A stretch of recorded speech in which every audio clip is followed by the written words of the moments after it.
Mantap guys.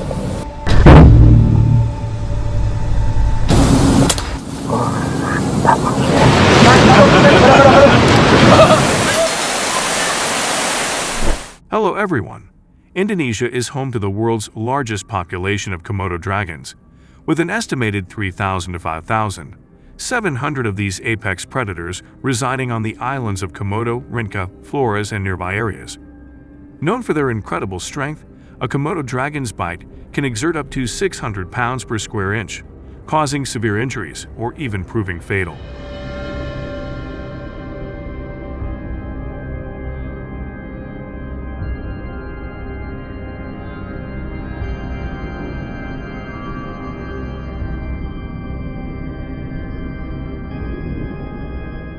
In addition to their physical strength, Komodo dragons possess venom that enables them to subdue prey quickly. In an experiment conducted by a scientist named Matt, Komodo dragon venom was applied to 2 pieces of meat. One piece was left untouched, while the other was injected with the venom. Over time, Matt observed that the venom-injected meat decomposed significantly faster than the untouched piece.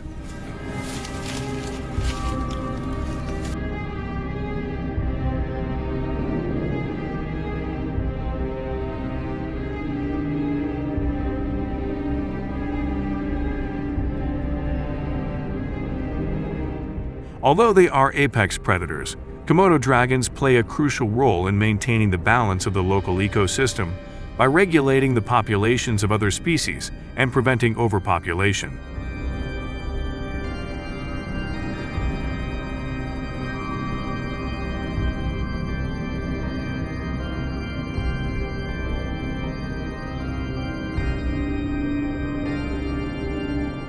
However, their close proximity to human settlements has resulted in frequent conflicts, including unfortunate attacks that pose serious threats to the safety and well-being of local communities. This creates a substantial challenge in balancing the conservation of these unique predators with the protection of human lives and livelihoods.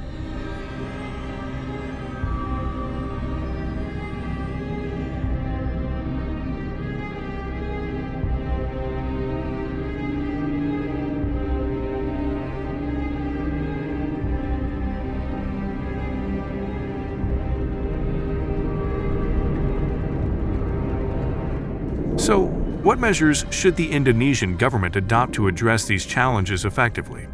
Let's dive into the potential solutions in today's video. And if you're passionate about wildlife management or conservation topics, don't forget to hit subscribe to stay informed with our latest updates.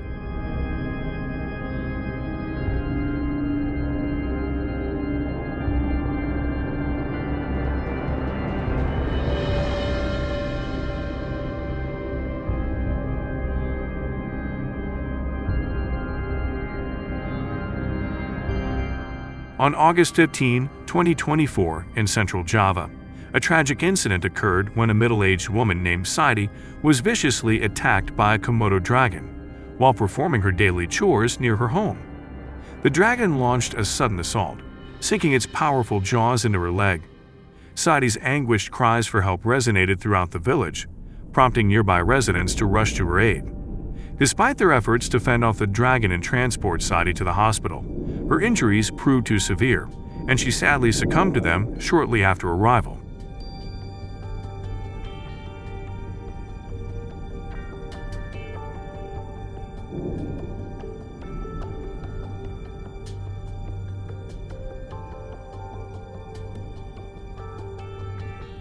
This horrifying event sent shockwaves across the nation, highlighting the severe danger these formidable creatures pose to communities living near their habitats. In response, the Indonesian government has joined forces with Cunita Berburu Nanera, an organization dedicated to wildlife management, to effectively control the Komodo dragon population while prioritizing the safety of local residents and the conservation of this unique species.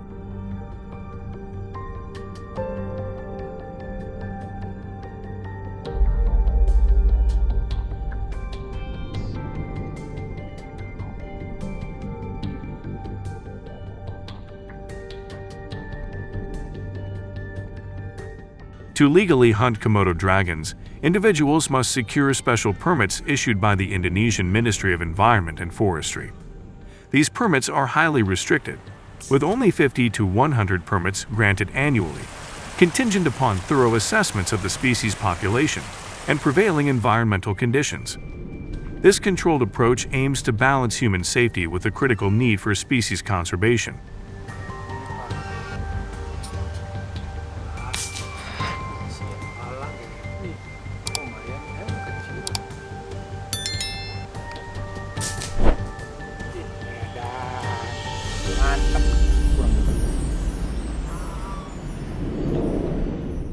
Acquiring a permit to hunt Komodo dragons involves a cost ranging from $1,500 to $3,000, determined by the specific hunting package and any additional stipulations. Hunters may apply for these permits either at regional forestry offices or via an online platform managed by the Indonesian Ministry of Environment and Forestry.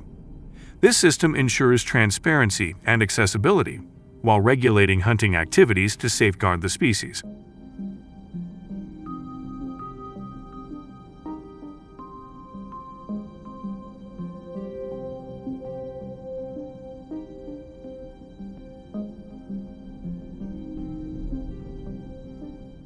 When hunting Komodo dragons, hunters generally use high-powered rifles, with calibers ranging from 223 to 275, ensuring that the shot is both effective and humane.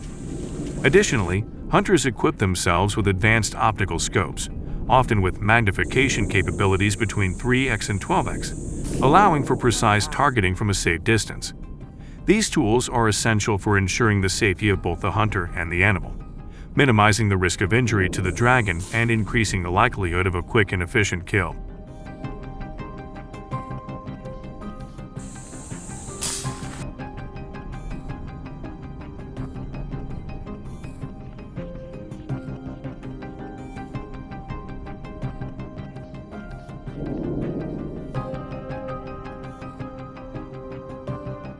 In addition to using high-powered rifles and advanced optical scopes, hunters also wear protective gear such as reinforced boots and gloves to shield themselves from potential bites or scratches.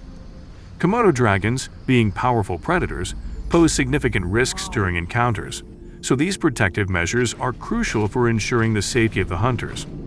Komodo dragon hunting typically takes place during the dry season, from April to October, when the dragons are more active and easier to track due to the reduced vegetation and clearer terrain. This season provides optimal conditions for both safety and effectiveness in hunting.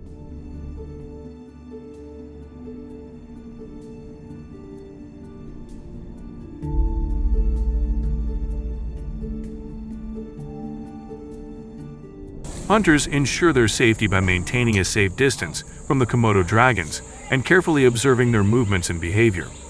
Given that these creatures can grow up to 10 feet in length and weigh over 150 pounds, it's crucial for hunters to assess the dragon's size and temperament before making any moves. They also use advanced optics to spot the dragon from a distance, allowing them to gauge the best possible approach. Humane hunting practices are prioritized, with the aim to control the population of Komodo dragons in a way that helps maintain ecological balance and ensures the safety of surrounding communities. By observing these precautions, hunters contribute to the conservation efforts, helping to regulate the population without endangering the species.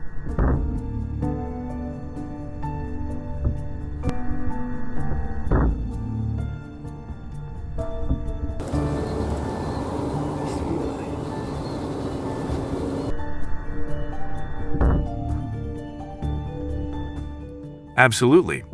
Maintaining a safe distance of 30 to 50 meters is essential for both the safety of the hunter and the success of the hunt. Komodo dragons are capable of sudden bursts of speed and aggressive behavior, especially when they feel threatened. By staying at this range, hunters ensure they have enough time to accurately assess the situation, make a calculated shot, and avoid provoking the dragon into attacking. This precaution is not only critical for the hunter's safety, but also helps prevent unnecessary harm to the animal, contributing to a more ethical and controlled hunting process.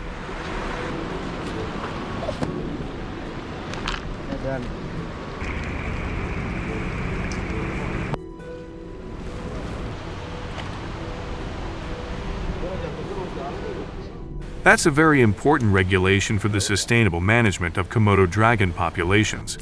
By enforcing size limits, the hunting of younger and older dragons, those that are crucial for reproduction, is avoided. Protecting these individuals ensures that the species continues to thrive in the wild and maintains its role as an apex predator in the ecosystem. The regulation helps preserve the natural genetic diversity of the population, while still allowing controlled hunting of mature dragons that fall within the specified size range. This approach is essential for maintaining a balance between conservation and human safety.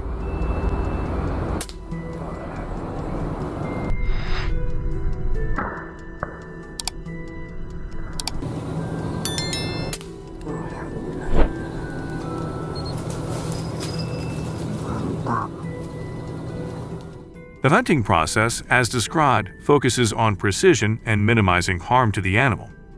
Aiming for vital areas like the head or heart is essential to ensure that the kill is quick and humane, reducing the chance of prolonged suffering. The use of advanced optical sights and scopes helps hunters make well-aimed shots from a safe distance, increasing the likelihood of a successful and ethical hunt. This method also reduces the risk of the Komodo dragon reacting aggressively, which could pose significant dangers to the hunter and those nearby. These steps reflect the careful planning and training required to hunt these powerful creatures responsibly.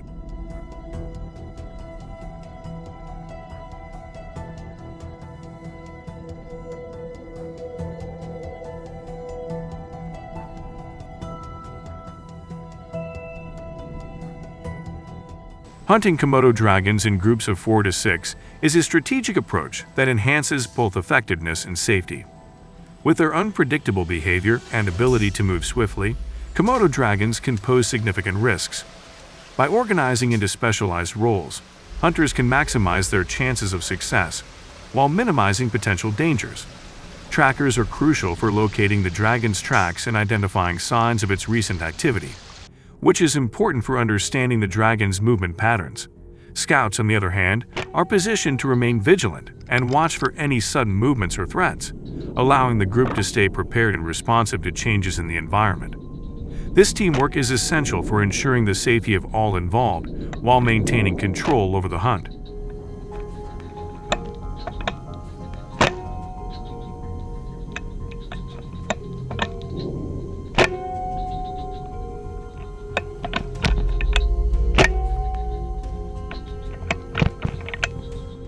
These hunting groups leverage their collective expertise and familiarity with the local environment to pinpoint the areas where Komodo dragons are most likely to be found.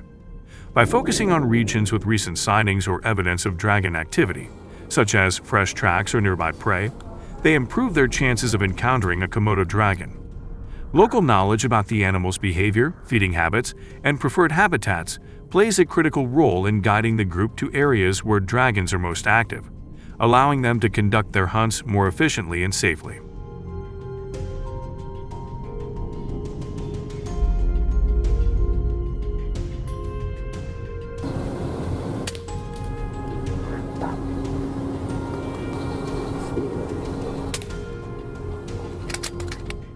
After a successful Komodo dragon hunt in Indonesia, hunters must submit a detailed report to the Indonesian Ministry of Environment and Forestry. This report is essential for ensuring that hunting activities are conducted within legal and conservation guidelines. It typically includes information such as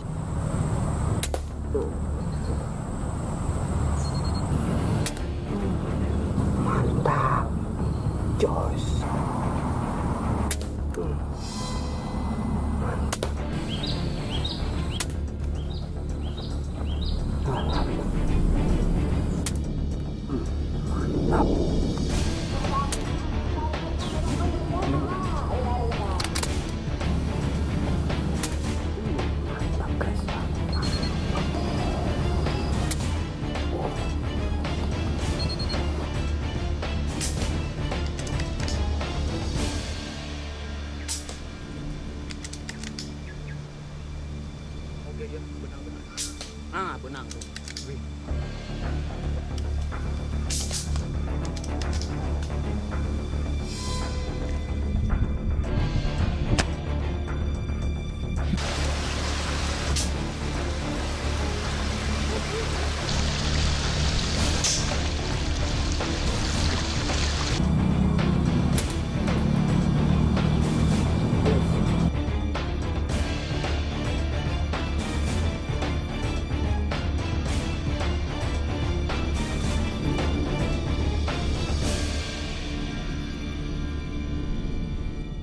Hunters are also required to provide proof that the hunt was carried out within the legal boundaries outlined in the hunting permit. The report must typically be submitted within 24 hours after the hunt, either in person at the regional forestry office or through an online reporting system.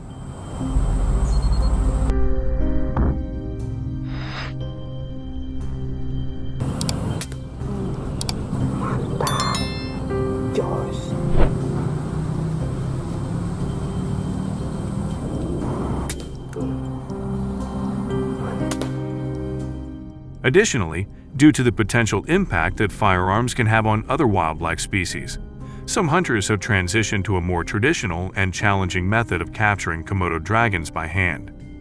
This approach not only serves as a testament to the hunter's bravery and expertise, but also reflects a deep respect for the delicate balance of the ecosystem. This method requires a high level of skill, as hunters must carefully approach the Komodo dragon, using techniques that ensure minimal harm to both the animal and the surrounding environment.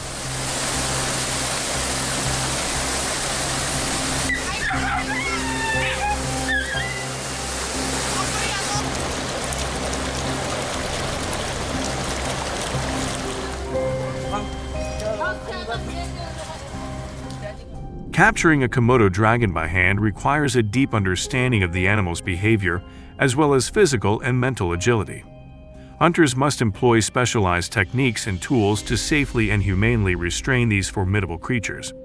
By carefully approaching and subduing the dragon without the use of firearms, hunters minimize the risk of disturbing other species in the area, thereby preserving the integrity of the natural environment. This method emphasizes precision and control, ensuring that the dragon is handled in a way that minimizes stress and harm, while also reducing the environmental footprint of the hunt.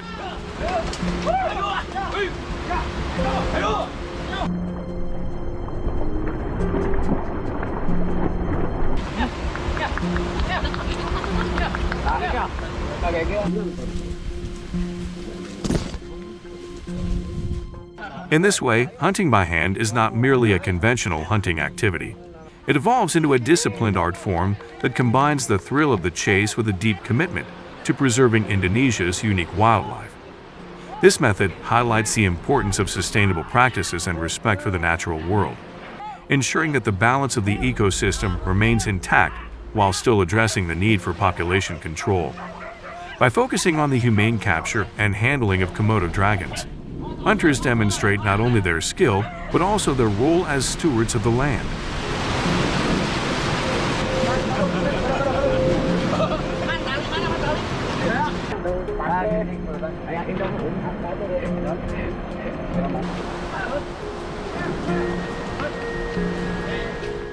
Community organizations indeed play a vital role in the conservation of species, like the Komodo dragon, helping to raise awareness, foster collaboration, and support sustainable practices.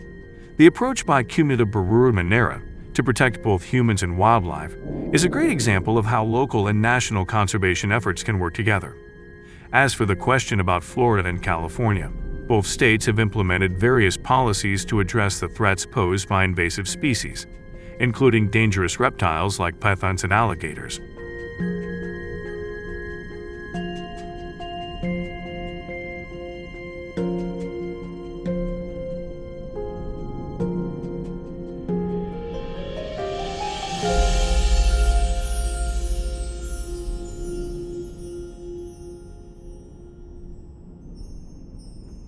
In Texas, the feral hog population has reached alarming numbers, with an estimated 2 million feral hogs roaming the state.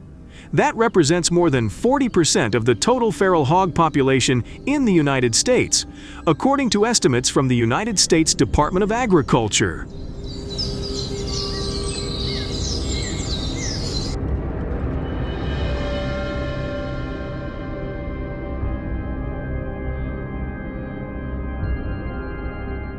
The rapid increase in feral hog numbers poses significant challenges, making it urgent to address the problems they bring, including widespread damage to agriculture and the environment. Understanding and managing this growing population is essential to minimizing their impact on the state's ecosystem and economy.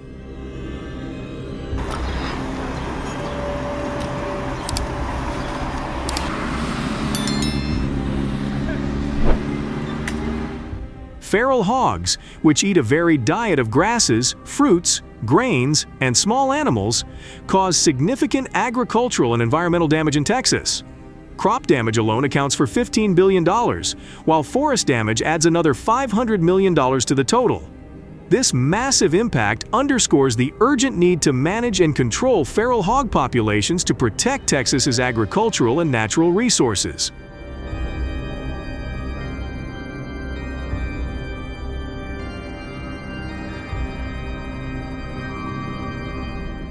Wild boars are mainly nocturnal, making their destructive activities difficult to monitor and control.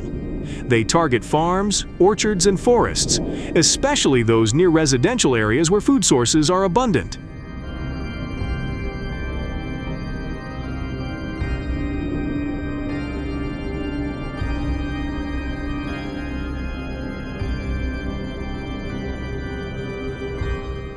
Typically, these herds consist of 10 to 20 animals, but in some cases they can be as large as 100. Nighttime hunting of feral hogs has become very popular in southeast Texas as an effective means of controlling feral hog populations. This method has proven effective with figures showing that approximately 250,000 feral hogs are hunted annually in the region, with approximately 100,000 hunts occurring at night. These efforts are critical in managing the destructive impact of feral hogs on agriculture and the environment.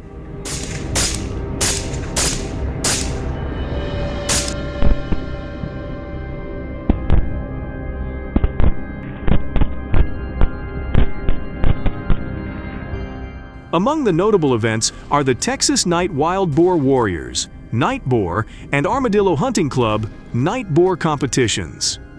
Participants are attracted not only by the thrill of the hunt, but also by the attractive prizes, which often include cash and material rewards, adding an element of competition to these events.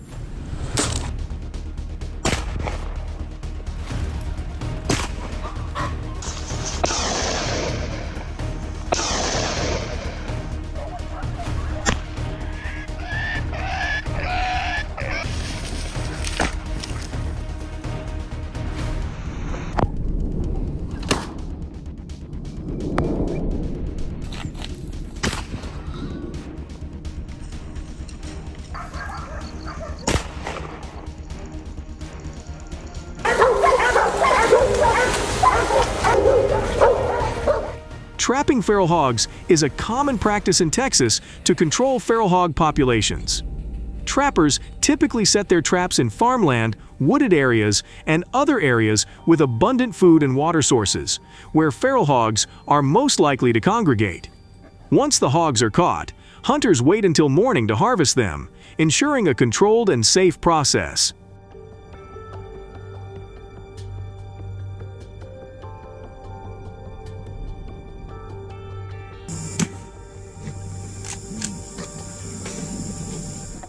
The feral hog problem in Texas poses significant challenges to agriculture and the environment. Continued hunting and trapping efforts are essential to manage populations and minimize damage caused by these animals. By maintaining these practices, Texans can protect their farms, orchards, forests, and the state's overall ecosystem.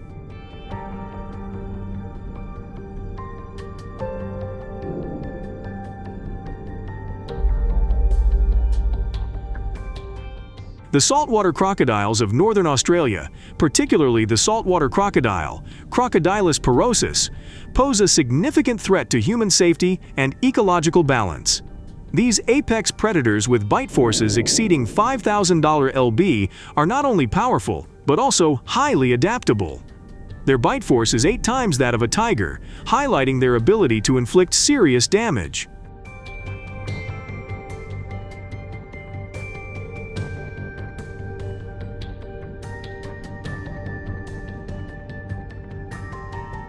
What challenges do these powerful creatures pose? How do they impact the daily lives and safety of Northern Australians? Please follow us and subscribe to our channel to stay up to date on this pressing issue.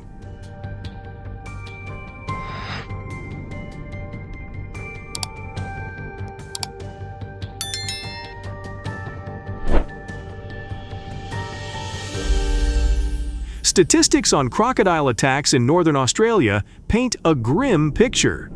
Saltwater crocodiles can grow up to 20 feet long and have 66 razor-sharp teeth, making them capable of inflicting serious and potentially fatal injuries. There have been 125 recorded attacks over the years, with 25 to 30 resulting in fatalities.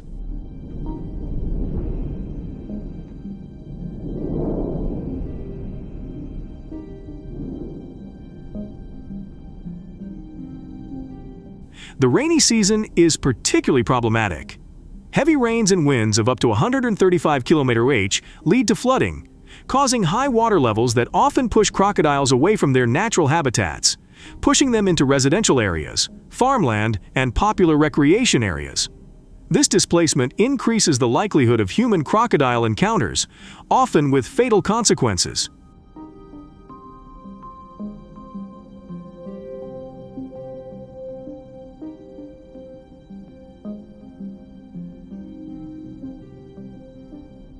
In response to the growing threat posed by saltwater crocodiles, both government and community measures have been implemented to ensure public safety during the rainy and flood seasons. Emergency response procedures have been activated, including warnings and notifications to residents of possible crocodile movements. Specialized teams have been deployed to relocate crocodiles from residential areas or public spaces to safer and more suitable habitats.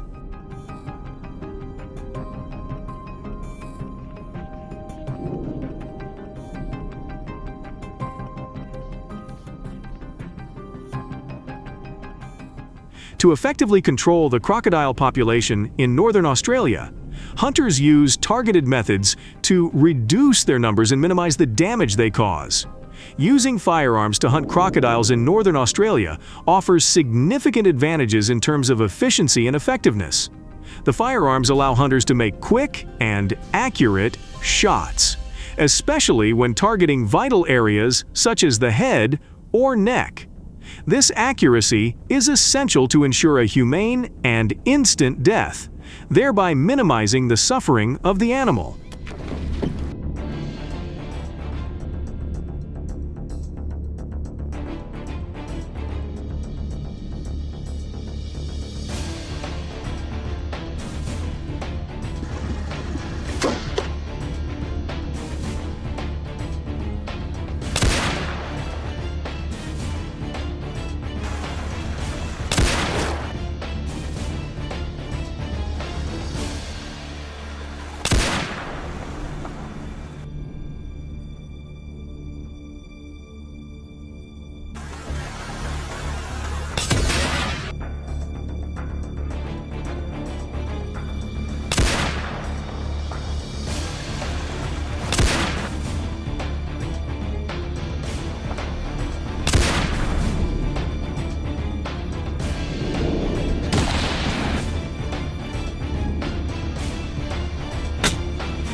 What do you think about the use of guns in crocodile hunting compared to traditional methods? In addition to crocodile hunting, this activity also brings significant economic benefits, especially for local communities in remote areas.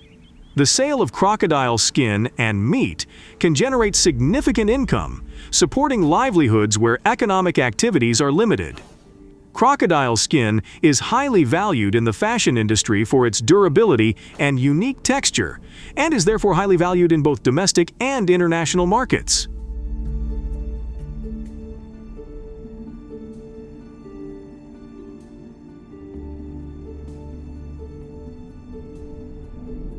Today, crocodile hunting is strictly regulated to ensure sustainability and safety.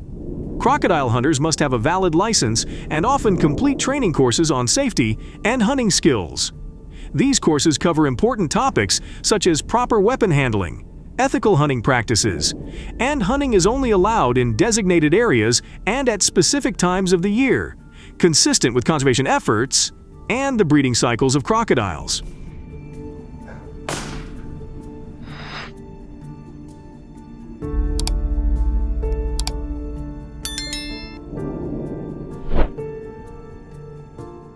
The crocodile control campaign was remarkably successful, reducing crocodile populations by more than 30%, reducing pressure on local ecosystems, and enhancing public safety measures. The effectiveness of the campaign demonstrates the importance of coordinated efforts in wildlife management and public awareness.